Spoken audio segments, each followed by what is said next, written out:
And welcome back to The Velocity of Now with me, Thomas Sheridan, www.thomassheridanarts.com. And that was Astronomy by the Blue Oyster Cult, an interesting band with some interesting history, which in a future episode of the show I will be talking about. A very good band, but a very strange one in many ways too. This is the second hour of the show, and this show tonight, this second hour of the show, will be dedicated totally to the subject of female psychopathy, female psychopaths, or whatever you want to call them. I'm going to start by reading a short passage from my 2012 book, Defeat the Demons, and it's called In the Company of She-Wolves. Apart from personal relationships, be they romantic or family, the most common scenario which leads a person into direct personal contact with a psychopath is often in the workplace. As psychopaths constantly generate new versions of themselves, with resume featuring fake credentials, moving from job to job is very easy for them compared to a human. When the rest of us are driven by economic necessity and pressures brought about by paying bills and providing for our families, a psychopath views the workplace in the same way a hyena or other predator would see a herd of wildebeest. They will seek out to find the prey least likely to notice them and then attack. The reason for doing so is to move up the corporate ladder by emotionally and psychologically destroying potential rivals. In the case of a mainly female-dominated workplace, a female psychopath entering into a situation will go about their parasitic and manipulative games in a very different manner than a male feral psychopath would. Even if they are driven by a desire to move up the ladder, female psychopaths tend to not work alone. If the female psychopath is attractive, she will have sex with senior managers as a form of eventual blackmail. In the case of an unattractive or uneducated female psychopath, she will develop a network of proto-psychopathic hyenas around her in order to assist them in the attack. Often, this pack of easily manipulated women will be encouraged to target and attempt to destroy another female in the department for no other reason than the target may be more attractive, in a happy relationship, or just simply because she's a good worker. All at the behest of the dominant female psychopath within the social dynamic. As is the case with the male psychopath, the female psychopath always sees other humans as either potential enablers or obstacles to be removed, fully aware of the many insecurities ravaging in the psyche of women today. The female psychopath capitalizes upon these to develop her posse of proto-psychopathic females ready to do her bidding. In time, the women who assist these predators in bullying another female will be used, discarded, and often destroyed by the same female psychopath once they have served their function. And that's from my page 130 and 131 of my book, Defeat the Demons, Freedom from Consciousness Parasites in Psychopathic Society. You can get that on my first book on psychopaths puzzling people on Amazon or anywhere else if you're interested. Now, the female psychopath, this is a controversial subject because there's an unwritten rule that they don't exist, and it's nonsense, or that the vast majority, overwhelming majority, maybe 85% plus of psychopaths are all male. This is nonsense. To address the first part of this equation that there's, it's a taboo subject, one of the reasons is many of these so-called psychopath, sociopath recovery forums are run by women trying to get back at their exes. And therefore, the psychopath is always a he. I always tell people to stay away from these forums. Most of them are run by disturbed or psychotic or even psychopathic females themselves. I can think of one forum in particular where one of the moderators admitted to me that she believed she was a psychopath after reading Puzzling People, and another one of the moderators is a serial false accuser who has a history of an Israeli-trained serial false accuser, by the way, who has a history of targeting men within the activist scene and spreading lies and rumors about them, calling them psychopaths and so on. This is why I tell people to stay away from them. There's also no recovery on them. And so this is a big issue. This is a big problem. Now, I believe both of the women in this case, because of their serial accusations, are at the very least proto-psychopaths, with the one who I told you about, who is a serial false accuser and has targeted men, including a guy in both the pro-Gaza movement and also the hetero-climate. I believe she is actually full-blown, because she's a nasty, nasty piece of work. No decency about it at all, and incredibly self-righteous and manipulative. Now, there's a lot of them out there like that, and stay away from those forums, because if you're a woman, they do not have your best interests in hand. And if you're a man, especially if you show up on these forums, you're a psychopath by default. It's as simple as that.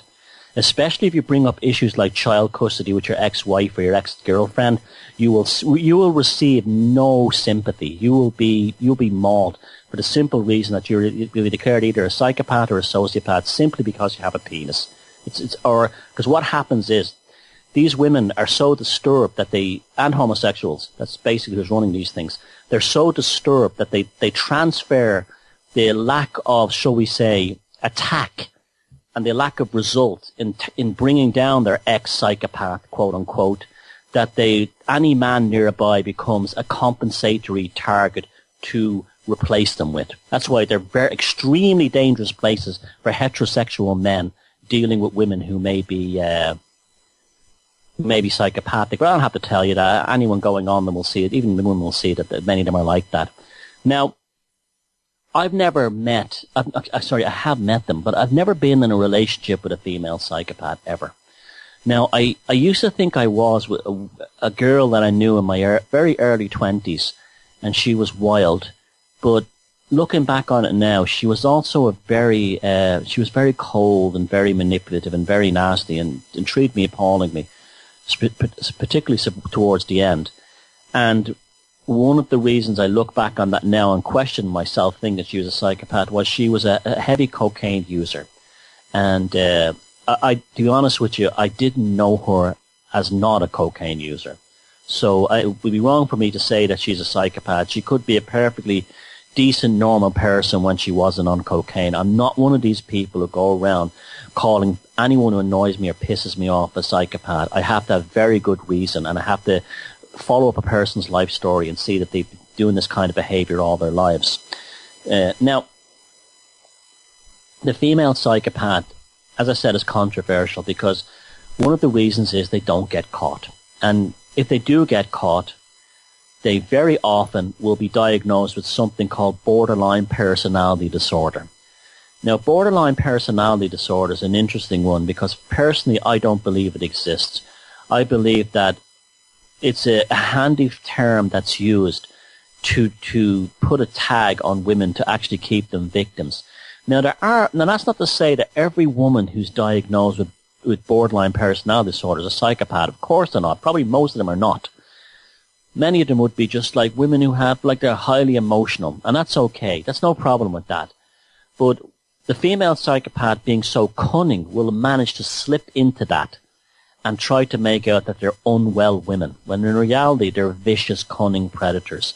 I have no problem with the psychopath being 50-50. In fact, I have very good proof it is. Now, I would say the majority of people who contact me now, since I don't bother myself with relationship psychopaths, because I believe most of the women who actually talk about this are just, now I'm not putting down women, but I'm saying the ones in that scene are just trying to get back at their ex by calling them a psychopath or a sociopath because it makes them feel better, because they can't stand being rejected or they're completely codependent.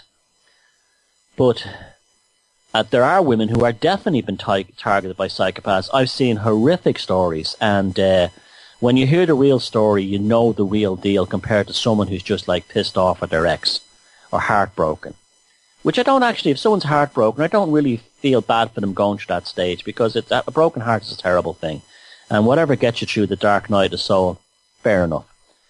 Once you don't, make websites saying the guy is a psychopath or anything like that, or try, do anything like that, Even if he is one, you could actually find yourself in prison for doing something like that.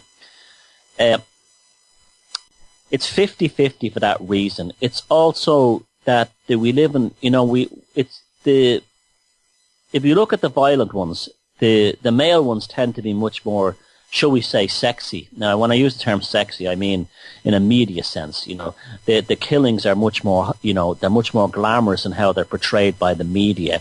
They all have names like the Night Stalker, the Son of Sam, the Yorkshire Ripper. You rarely, if ever, get that with women. You don't. Usually, when female serial killers are caught, it's usually by accident. And at the time, the cops who were investigating it didn't actually know they were dealing with a female serial killer. It was usually by accident that was discovered. Now, why is it important to know about them? Well, two things. One, if you're a woman in the workplace and you encounter one of these women, one of these female psychopaths, she could destroy your life. She could easily destroy your career, but she could very much destroy your life. If you're a man and you marry one, you could be in for a hell of a rough ride when the party is over. If you have a child with one, she will use that as a bargaining chip for all eternity and rub you into the ground and tear your soul, your finances, and your sense of self asunder. Now, as with all my work, I don't go around saying, call everybody a psychopath, a sociopath, a narcissist. In most cases, 99% of the people you deal with that are pain in the arse are regular assholes. Always remember that. They're regular assholes. But you could be dealing with a psychopath. And it's always a good thing to be wary without being paranoid or over-judgmental, or especially being hysterical. The female psychopath will play on the delicate flower thing to save herself. The female psychopath will be an eternal victim. Now, I'm going to mention three things that you should always bear in mind when you're dealing with the female psychopath, right? One, high testosterone levels. I know a cult out there led by a high testosterone bag filled with all these bombastic high testosterone mental cases have claimed that there's no proof for this. There's lots of proof of this. You look on the internet, there's tons of it. They didn't want to hear it because I was describing them. That doesn't mean that all women with high testosterone are psychopaths. That doesn't mean there's anything wrong with a woman having high testosterone. In many cases, a woman with high testosterone can be extremely attractive and very sexy and beautiful. In a lot of cases. So it's not that, but look out for that one. Another one is cancer. If there's one thing a female psychopath absolutely is obsessed with, it's cancer. It's either faking cancer, pretending they've got cancer, or talking about people they knew who had that cancer, that they nursed them all the way through it. They love talking the big C. I don't know why. Maybe it's projection of themselves in the sense that they are themselves a kind of a mobile cancer, shall we say, a conscious cancer. But they are, for some reason, they love the cancer. They love the big C. I don't know why. They just do. And the other one is a victim complex. Having a victim complex. Now, how does the high testosterone manifest? Doesn't mean they're butch and anything like that. It could mean in thinning hair, a lot of acne that goes into, it could mean these things. It goes into later life. And I know I got slagged off by a cult for talking about the index finger being a sign of a psychopath. That's because this crazy death cult who are getting messages from aliens on an Ouija board because they think that they're going to be eaten by reptiles or something coming in comets, just were having a go at me because that's what cults do, because they're crazy. And what I was pointing out in Defeated Demons is that one of the signs of high testosterone is the length of finger. I didn't say it was a sign of a psychopath, but of course, what cults are like. They take everything out. They'll take the punchline of a joke and try to make out it's you talking about yourself. But that's what you're dealing with, crazies. Now, so that's look out, the impulsivity, incredibly high sexual you know what they say? If she's sick in the bed, she's sick in the head. There's a lot of truth to that with the female psychopath. Things like wanting their nipples bit, wanting, really nasty things done to them that like a nice guy just wouldn't do, wouldn't be turned on by it. That's a big one to watch out for. And, because they have, you see, sexuality is very strange to them. It's almost like a force of, it's a force of expression rather than, a bonding between human beings. And it's aggressively pursued like a sport. That's one to, and they'll also have like a lot of sexual partners, quite a lot. And if they tell you they've had like 40 sexual partners, that means they've had about 300. That's one to look for. Another one that's explained, and impulsivity. That's let's have sex behind the corner here. No, that's for that kind of thing. Now that's okay when you're a teenager. Teenagers do that, but if she's doing that kind of thing in her 40s and 30s and 40s and 50s, that's not the sign that you have a hot chick. That's a sign of the old adage, sick in the bed, sick in the head. Now, the other one too, I told you about the cancer one. They're obsessed with cancer. They love talking about cancer. They love surrounding themselves with cancer. And this also plays into another thing. So many of them are healers. They're healers. They're big into the New Age healing thing. They can heal you and all this kind of thing. That ties in with the channeling a lot. The New Age psychopaths are into the kind of channeling and the healing, that kind of thing. And the hypnotherapy and all that stuff. It's all bollocks. They're just trying to use and manipulate and target people. So watch out for that one. They're always healers. That's also to make you trust them. I can heal you. I took care of someone who had cancer. I had cancer. That kind of thing. And to make you feel they get guys who are basically suckers, and women too, in the workplace. And I said that, and the final one I said was pity plays. Oh, no matter what they've done, if they drove, now this applies to male psychopaths as well, but the female psychopaths get away with it because, they're delicate flowers. So if they got drunk and drove a car into another car and there was 5 adults in that car and an unborn baby, the female psychopath will blame the unborn baby before she would accept any responsibility for causing that accident. That's what the males do as well.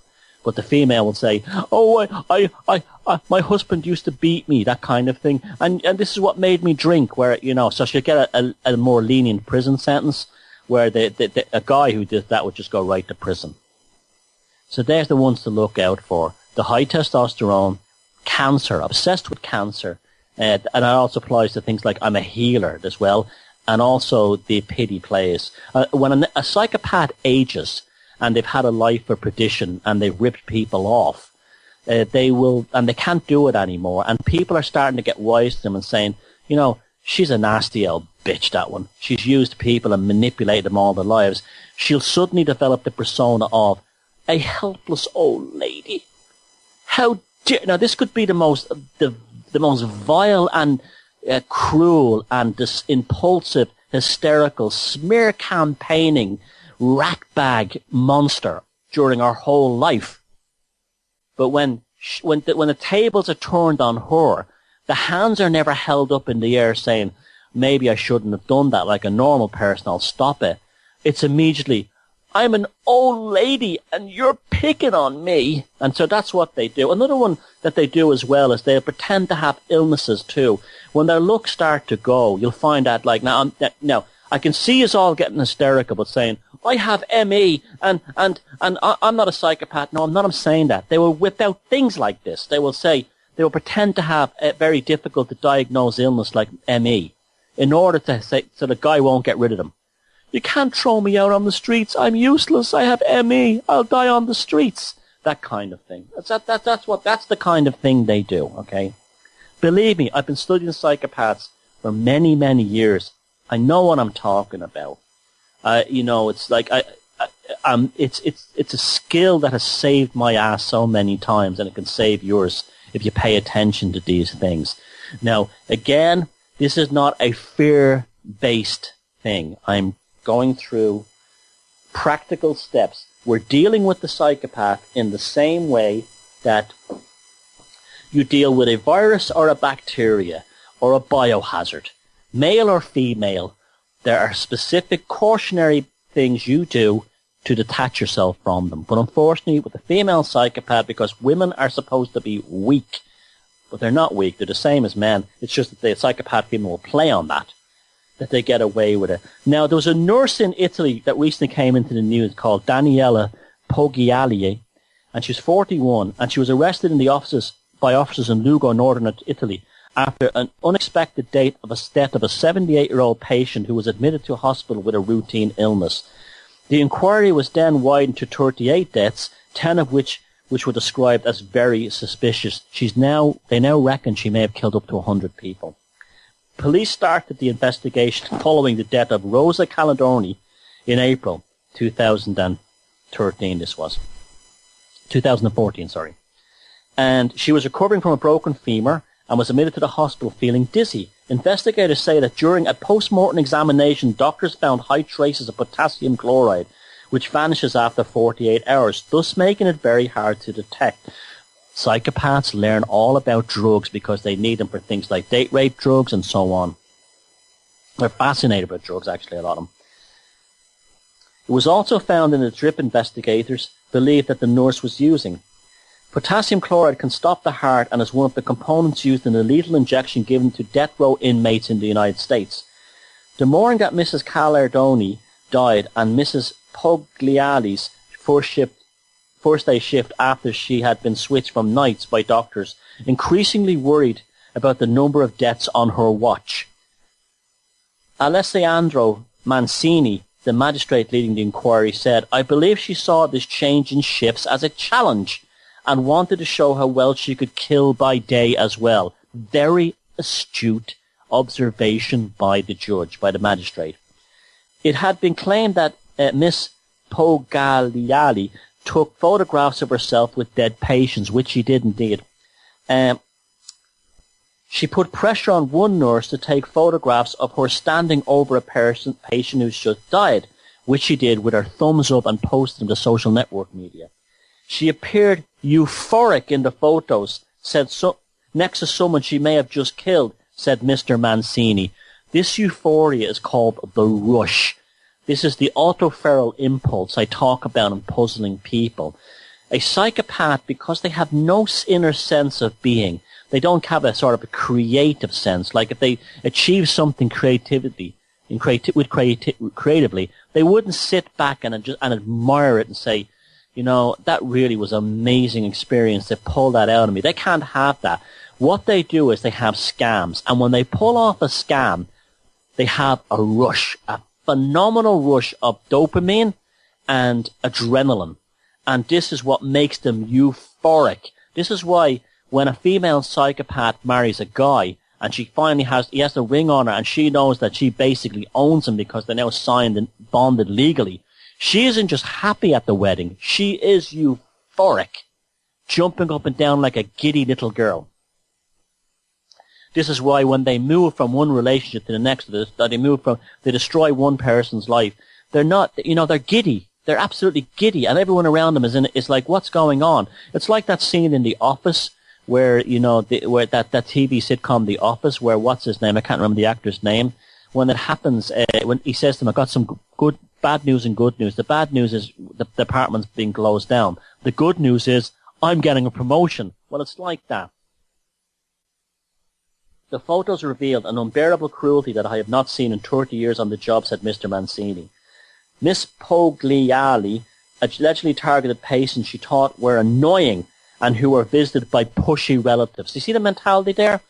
She had the means to kill them, potassium chloride. And what was the reason?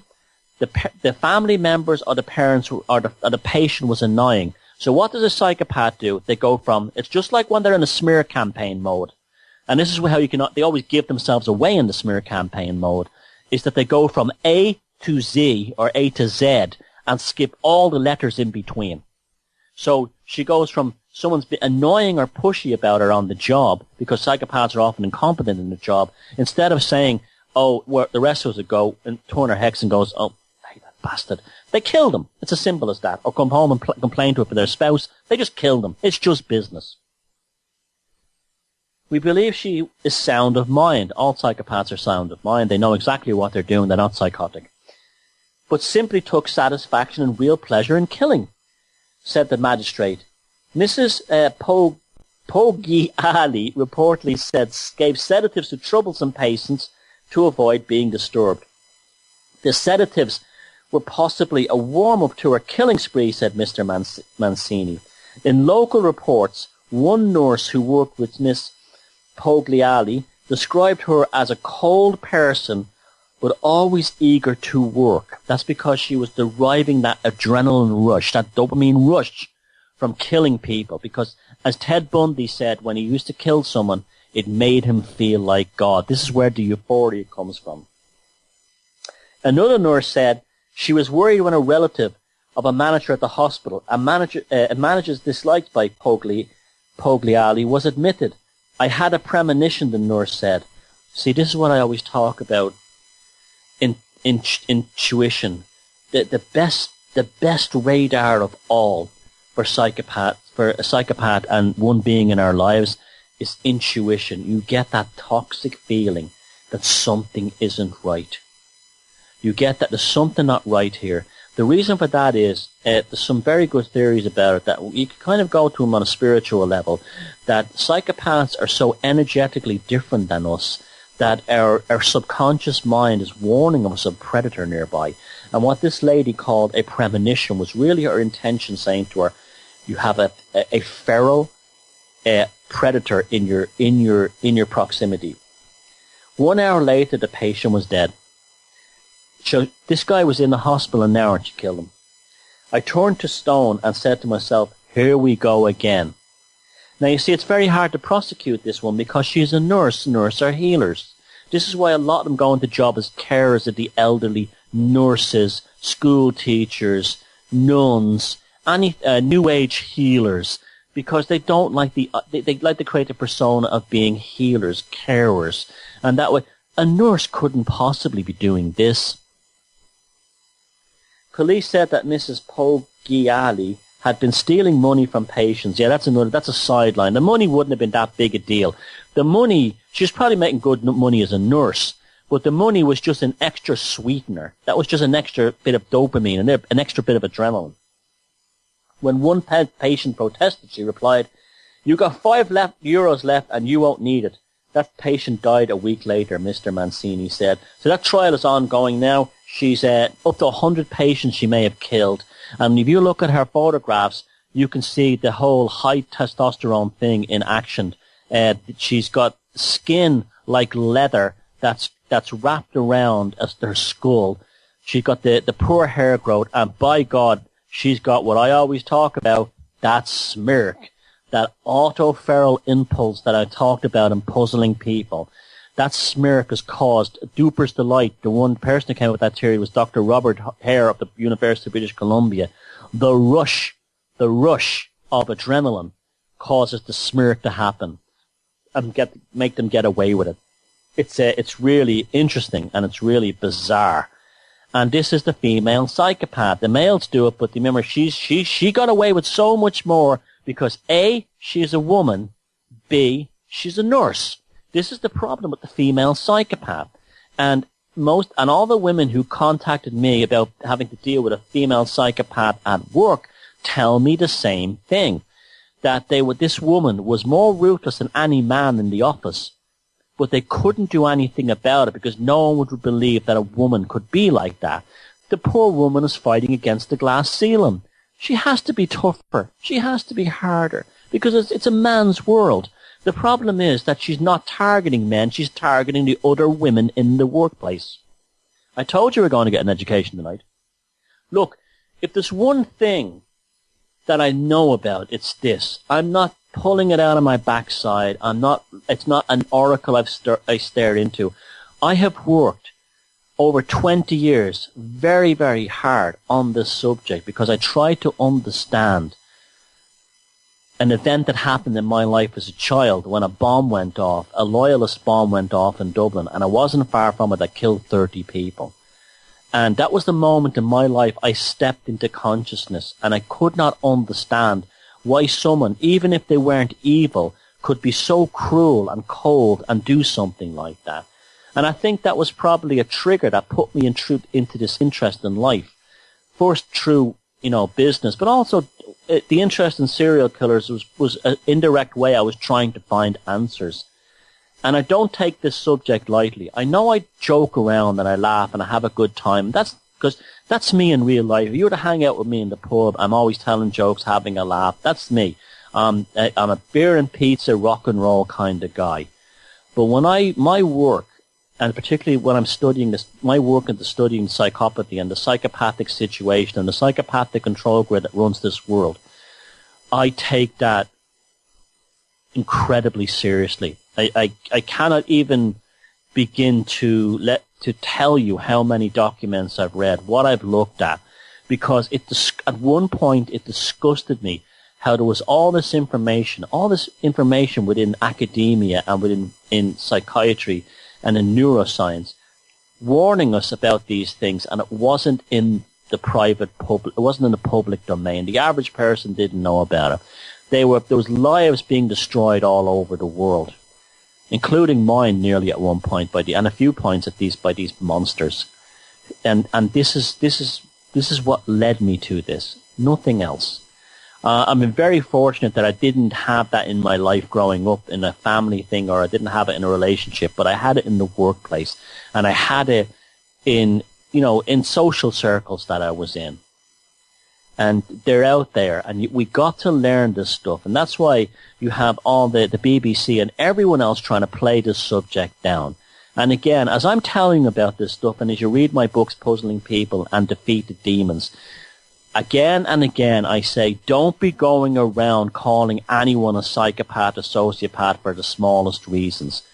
There's something you have to look into here and really, really work on it, because it's like a muscle. If you study this subject more and more as a mature adult, rather than being on a forum with a bunch of hysterical queens and drama queens calling everyone psychopaths, if you study it rationally and intelligently, it becomes like a muscle, and it serves you very, very well in life. Now, to show how dangerous psychopaths are, devious, I still get caught out today. And now and again I will get caught out, not as much as I used to, but they'll still get in there because they will play on things like the fact that I didn't have a particularly happy childhood. It was very difficult, and they'll play on that. They'll play on that and that kind of thing, or that. So I have to be careful. But as I said, they're very, very rare, and I generally spot them very, very quickly. Usually, if they slip in, it's because I haven't taken notice of them. I haven't paid them that much attention. Now, as I said, one of the markers that I look out for is also the pity thing. And there's a story here that it actually made my skin crawl. It made me sick. And it was about a woman in America called Heather Horst, who wanted out of her marriage with a U.S. Air Force airman. And she hatched a plan to get rid of him and to get the money from the insurance. And this story was reported by a guy called Andrew Stevenson. "I want him dead," Heather Horst, 25, said about her husband to her friends about her husband. They thought nothing of it, believing she was just shooting her mouth off without actually meaning it. But Heather Horst was serious, deadly serious.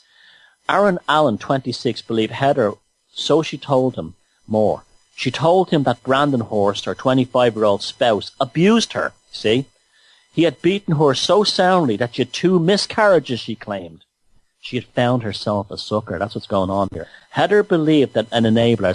Heather believed that Aaron had been abused as a child, and she worked on him. You see, she thought that this guy Aaron had been abused as a child, so she pretended she was being abused in order to get him on her side. So she worked on him a little more each day. This is classic psychopath, folks. Aaron hated bullies, and his distaste for Brandon grew and grew. Heather said that Brandon had a $1 million insurance policy, and she would pay Aaron $250,000 to get rid of him. That was an exaggeration. Brandon was only insured for $500,000, but Heather could talk her way out of that later. Aaron didn't take a lot of persuading. He had fantasized about killing someone all his life. Now, this guy was clearly disordered in a different kind of way. He had often joked with his friends about how he'd get rid of the body by taking it to a pig farm, perhaps, or by burning it in lye, potash. Dysfunctional Aaron claimed to have been 5 different personalities. Put at least 2 or 3 rounds into him, Heather advised, as she dropped Aaron, she's talking about her husband now, as she dropped Aaron off outside her house in St. Paul, Minnesota. It was late in the evening of August 4th, 2013. Aaron made his way silently into the house. He didn't need to break in because the lock at the back door had broken. He slipped down the basement and waited for Brandon to fall asleep. It took him longer than he thought. He spent 2 hours there, occasionally sending Heather text messages. He was worried about the dog barking. Would it alert Brandon at the risk of trouble? Meanwhile, Heather had gone around to her friend's house. Angela Ponicello also happened to be Brandon's stepsister and Aaron's girlfriend. It was a close-knit community. Heather persuaded Angela to go with her to the Walgreens store so she could establish an alibi. And see the deviousness now. The deviousness. And there she was on the security camera for all the world to see, at the exact time that Brandon was killed. Angela thought it was a bit strange. They meandered around the store for about 20 minutes and didn't buy much. Nothing that couldn't have waited for. Sometime around midnight, Brandon fell asleep. When Aaron was confident that his soon-to-be victim wouldn't rouse, he made his way up from the basement. He drifted like a ghost through the house to the bedroom and peeked inside the door. Brandon lay asleep. Gentle, heavy breathing showed he would not soon awake. Aaron crept the final few yards to the bedside and lifted his gun to Brandon's head. He didn't need to fire 2 or 3 times. 1 bullet in the head through the right eye was enough.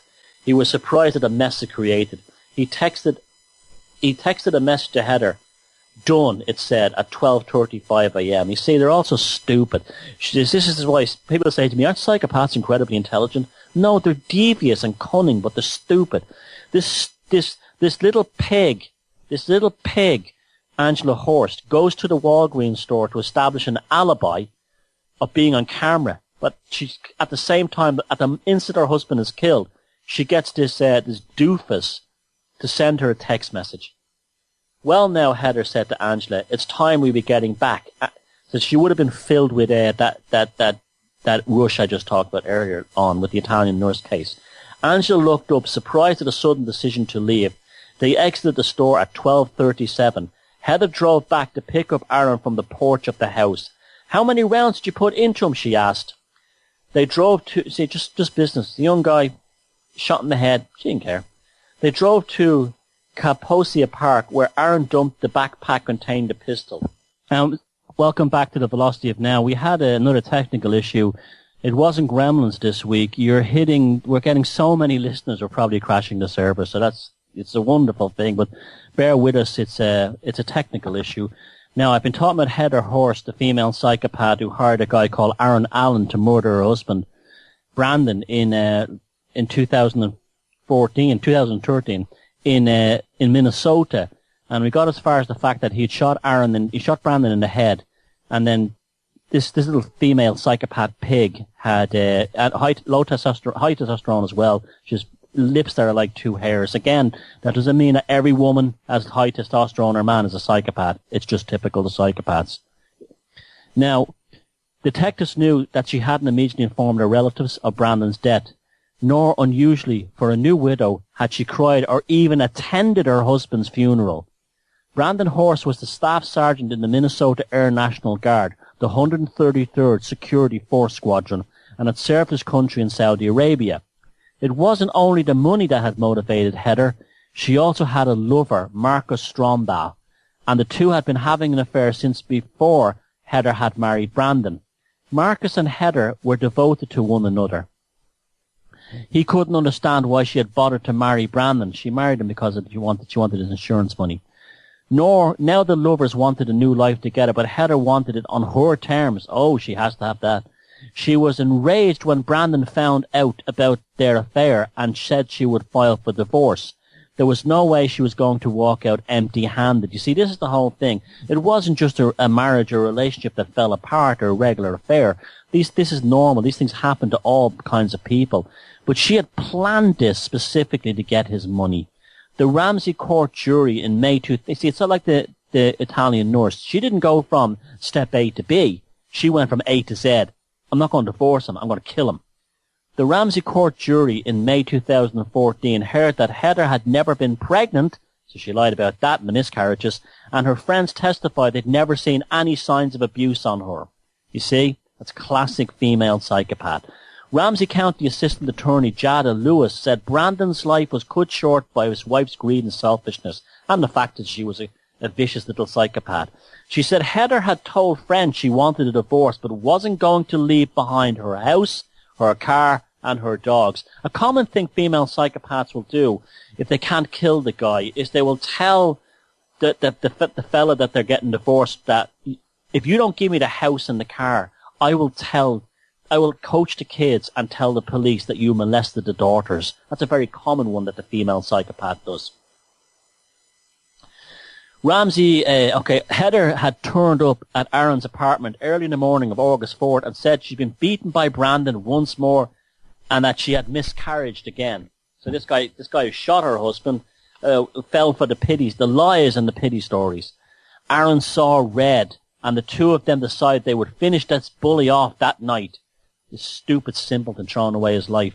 Initially, Aaron thought he would rope in his two friends, the brothers Koderick and Sean Keppers.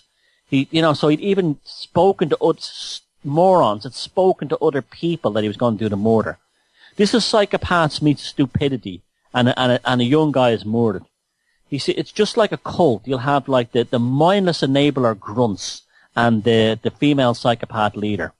He suggested they could hold Brandon down while they slit his throat. Heather drove them to Kmart to buy black clothes and shoes, so they could be like ninjas, I guess. When the brothers realized that it was more than just talk, they sensibly backed out. Heather developed Plan B, hiding in the basement, and gave Aaron her pistol to use. Aaron wasn't so sure anymore and began to express doubts. Everything's going to be okay, Heather told him. Everybody dies at some point. And what about what he did to my baby? Can you believe this? The arch manipulator, that's the psychopath for you, Heather, had always known which strings to pull in Aaron's head. She flattered and appealed to that little part in all men that yearns to be a hero and a protector. And if you see this picture, this guy, Alan Aaron, he looks like a medical experiment. He looks like he belongs in One and Flew Over the Cuckoo's Nest. Ironically, North Ratchet, the ultimate movie's female psychopath.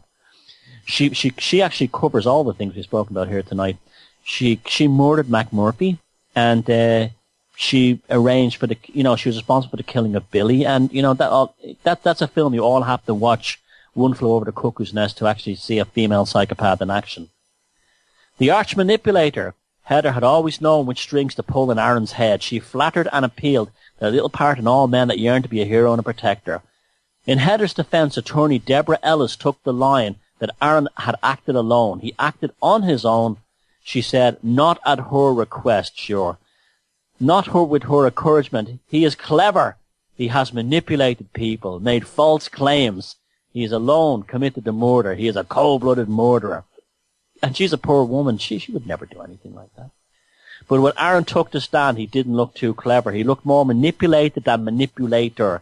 He took the jury through several painstaking series of events leading up to the murder. She asked me to kill him directly, flat out. Or just like that, he said. She was very persistent on me being the one to slit Brandon's throat. On me being the one to slit Brandon's throat. See that? She had already planned in her mind how to basically dissect her husband. And what was the motivating factor? To get all this money so she could run off with this other guy, and she probably would have topped him, or she probably would have dumped him at some point. He explained how Heather had worked on him about the abuse, the punches to her stomach, even that she had cancer. What did I say? They love talking that big C. They're all, look at how many female psychopaths, I mentioned a few famous cases in my books, that raised money pretending they had breast cancer or ovarian cancer, and the money was used for a boob job or liposuction or to buy themselves a new car. It's not that uncommon at all. Look, and they'll do things like shave their hair and eyebrows to pretend they're on chemo. Looking back, she could see that he had been gullible. which is very common with any man or woman who's dealt with a female psychopath. They look back on it and they realize, you see, the gaslighting and the whole thing with them moves so quickly while they're also manipulating and playing on your emotions. On one occasion, Heather had turned up with some rope around her neck, claiming Brandon had tried to strangle her. Imagine that. Imagine the stupidity of that. In retrospect, Aaron realized that was strange. Why would you drive 10 minutes with something tied around your neck? He cried as he described the change of plan and how he put a single bullet into Brandon's head. One bullet, he said. One was too much. The jury took only 2 hours to find Heather guilty of aiding and abetting first-degree murder. Judge Salvador Rosa issued a statutory sentence of life without parole.